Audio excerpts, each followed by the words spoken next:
Task 1A, last change, change number 5. Should the owner make the following change? Should she throw out all documents, originals and copies after 3 months in order to save space in the firm's filing cabinets?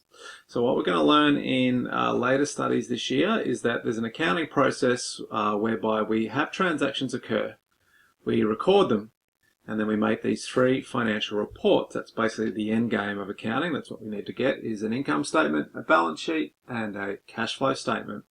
What's important to realize though is that step 1 there, transactions occur, there's going to be documents that make those transactions up. So for instance, receipts, check butts, invoices, memos, statements of accounts.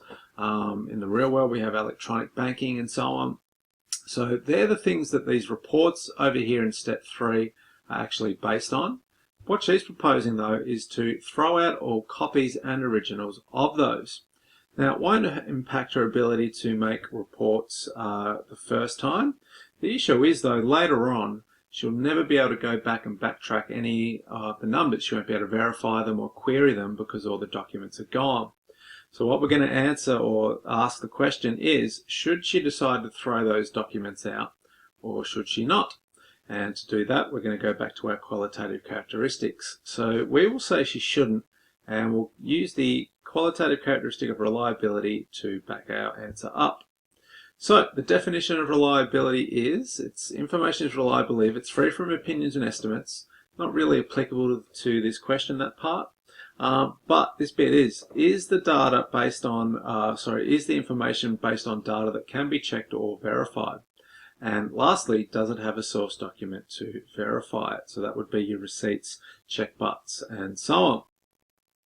So keeping all original source documents basically is the essence of reliability. So we want to hang on to all our receipts, check butts, invoices, memos, and so on, because if you look at that definition, that's what we verify the transactions and those reports on, those source documents.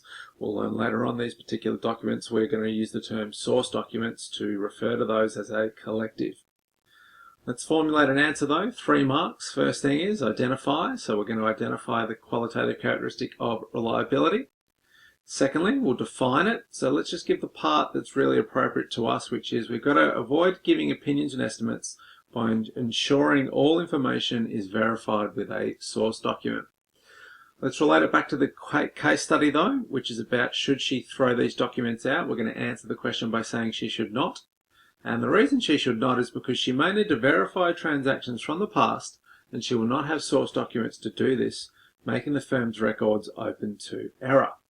Where are our marks? We have 1 mark for the identification of reliability, 1 mark for defining reliability, and the last mark will be for relating it to this case study.